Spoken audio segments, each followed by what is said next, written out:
bulan September Turkmenistan itu di bulan September. Nah ini juga dari core tim yang ada juga. Selain kita menyiapkan tim senior yang untuk bertanding dengan Palestina tanggal 14 Juni dan Argentina 19 Juni, dan juga untuk persiapan kualifikasi World Cup 2026 yang akan bermain pada bulan Oktober nanti. Baik, ya, ada yang mau nanya? Ya. Ikan.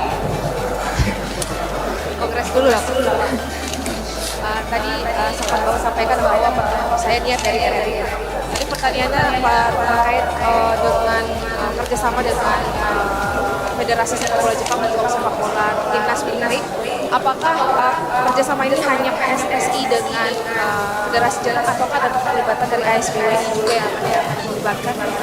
Kemudian terkait dengan akuntan independen ini dimasukkan ke dalam salah satu agenda dalam kongres. Apakah ini berarti akuntan ini akan dalam sampai beberapa waktu depan atau dalam waktu panjang atau seperti apa? Terima kasih. Ya kita ingin yang namanya membuka PSSI transparan supaya bisa dipertanggungjawabkan. Kayak tadi kita juga ingin memberikan kontribusi kepada daerah. Tadi kita sudah sampaikan daerah-daerah akan kita bantu kurang lebih yang 300 juta. Ini salah satu. Kalau ini bisa meningkat, kan lebih bagus juga. Nah, tetapi pembukuannya mesti benar dan sehat. Makanya dengan adanya Sinyang yang sekarang sedang melakukan investigasi audit dan juga perapian buku ini supaya ke depan kita punya buku yang baik. Dan tentu kita tadi sudah berani menyampaikan target revenue tahun ini 266 miliar. Ini yang tentu bagaimana kita bisa mulai juga menyehatkan diri kita. Dan untuk kerjasama sama Jepang tadi kita sampaikan salah satunya ya dengan perwasitan. Ya, nanti instruktur wasit dari Jepang akan ada di Indonesia mendampingi daripada perbaikan perwasitan di Indonesia, salah satu melalui liga. Dan insya Allah minggu depan sudah ada meeting dengan saya sama Bisa kalau misalnya Senin kita sudah meetingkan sehingga benar-benar keseriusan ini terjadi.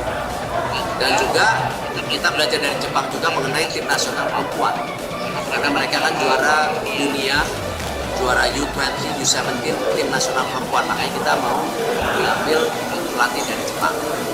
Untuk Jerman kita akan berangkat, saya Pak Ketum dan Bisa, Mas Edwin dan Bisa itu insya Allah di pertengahan Juni, dan tidak lain ke Frankfurt nanti rencananya tidak ada. Untuk kerjasama dengan mereka masalah direktur teknik, supaya direktur teknik kita benar-benar independen, sehingga ketika mereview semua pelatih juga secara independen. Nah, kita pilih Jerman karena memang kemarin kita baru saja lakukan bilateral meeting dengan Jerman waktu ada perjalanan saya dengan Bapak Presiden waktu Hannover Messe. Lalu juga dengan Jerman kita melihat ini potensi karena banyak sekali pemain Asia itu bermain di Liga Jerman. Nah, inilah kenapa kita ingin membuat jendela kesempatan pemain tim nasional muda kita berlatih di Jerman. Nah, supaya tadi punya kesempatan mereka juga bisa menuju Eropa. Ini tapi kan baru mimpi-mimpi. Ya. Terima kasih Pak, saya Abdul Rasulullah dari cnnindonesia.com. Yang pertama terkait kongres hari ini, apakah kemarin sudah dilantik, apakah di kongres hari ini sudah ada komite-komite yang ditetapkan karena komite wasit, komite judisial dan sebagainya macamnya. Yang kedua terkait dengan blueprint Pak, kan blueprint ini pernah bawa ke FIFA yang akhirnya sempat disebut tidak jadi disanksi karena blueprint ini meyakinkan. Mungkin bisa dijelaskan apa yang menjadi titik berat dari blueprint ini sehingga FIFA sangat yakin bisa berjalan, Pak. Terima kasih. Ya tentu FIFA melihat keseriusan Indonesia, di mana salah satunya pemerintah punya komitmen merenovasi 22 stadium yang ada di Indonesia dengan nilai 1,9 triliun. Ini luar biasa. Dan itu merupakan infrastruktur yang penting untuk tim nasional Liga 1, 2, dan 3. Kalau tidak punya, nggak mungkin infrastruktur. Apalagi kita akan menggunakan VAR, toh. Ya kan ini insya Allah VAR di bulan Februari akan mulai di Liga 1. Jadi tidak mungkin kalau infrastrukturnya tidak. Nah, ini yang kita salah satu. Lalu juga FIFA melihat bagaimana blueprint ini sangat serius dan ada target-target. Dan memang itu yang diapresiasi, dan FIFA waktu itu menyatakan ini salah satu blueprint terbaik yang mereka punya.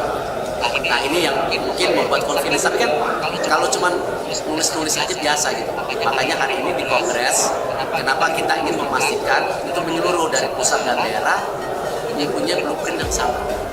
Nah disitulah kita akan bikin classroom, coaching room, untuk supaya tadi pendampingan Asprof dan klub-klub bisa maksimal. Tadi pertanyaan lain apa sih?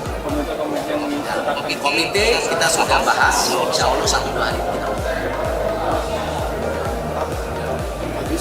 Cukup ya? Irianda dari Kompas TV, Pak. Oh, siap. Tadi saya mau nanya soal Kongres, tapi kayaknya udah bisa habis juga semua. Ini lawan terkait dengan FIFA Matchday, Pak. Ini kan sudah confirm Palestina, Argentina. Kalau khusus Argentina ini kan ada 4 pemain naturalisasi kita yang rencananya akan juga debutan tuh nanti Pak di sana. Minta pendapatnya soal itu Pak. Kemudian juga soal range tiket kira-kira harganya berapa sih Pak? Kalau dibilang lebih murah dari Coldplay itu kan ada range Pak dari kategori 1, festival dan lain-lain. Kira-kira kalau lawan Argentina nanti range-nya Pak, range-nya aja, kalau pastinya kan besok tuh katanya. Makasih ya Pak. Ya besok kita akan ada press conference mengenai tiketing. Kalau nggak salah jam 4 atau jam 5 sore. Jam 16.30 nanti ada pengumuman, nanti kita sabar aja.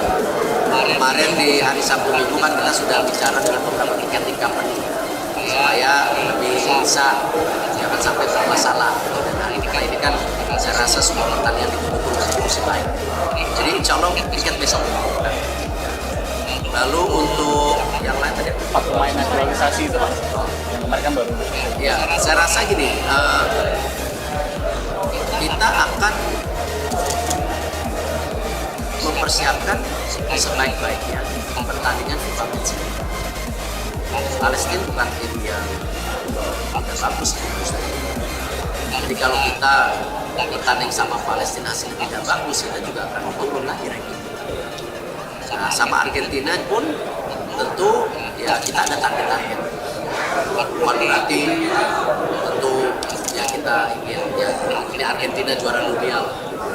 Tapi ya kita harus memberikan tim yang terbaik. Karena kenapa? Ini bagian kita membangun mental tim nasional. Dan kita rencanakan dari 8 FIFA Matchday setiap tahun nanti selain 7 yang mencari ranking, tapi 1 juga untuk menaikkan tadi mentalnya. Seperti Argentina tahun ini. Kita juga lagi melihat window di bulan September itu kan tanggal 6-12 September itu ada pertandingan U23 sebagai tuan rumah. Tetapi seperti slotnya itu kita bisa ambil lagi buat FIFA Matchday. Kita lagi cari lawan. Nah, ini kita mendorong tadi agresivitas tim nasional kita bermain. Ya. Terakhir, Pak, di Kongres tadi apakah dibahas tentang pelaksanaan Liga 1 Wanita, Elite Pro Academy, dan kompetisi lainnya di tahun ini? Terima. saya rasa untuk detail Liga 1 silakan tanya ke Liga 1. Dan di Liga 1 tahun ini mereka juga sudah kita targetkan Pro Elite Academy semua harusnya masuk VAR. Silakan wawancara Liga 1. Ya. Baik teman-teman, terima kasih si wanita. Oh, kalau buat Liga 2 dan 3 itu bulan September. Untuk turnamen nanti kita akan di bulan Juli Agustus. Liga wanita kita akan dorong juga. Tapi kita Liga wanita ini kita fokus tim nasionalnya. Jadi tim nasionalnya datang dulu baru kita melihat. Pak Erick Thohir, kalau Liga 2 gimana Pak? Operatornya gimana Pak? Tetap di Liga 1. Sementara. Tetap LIB berarti? Ya, sementara. Kita lihat tahun depan lagi. Baik, terima kasih.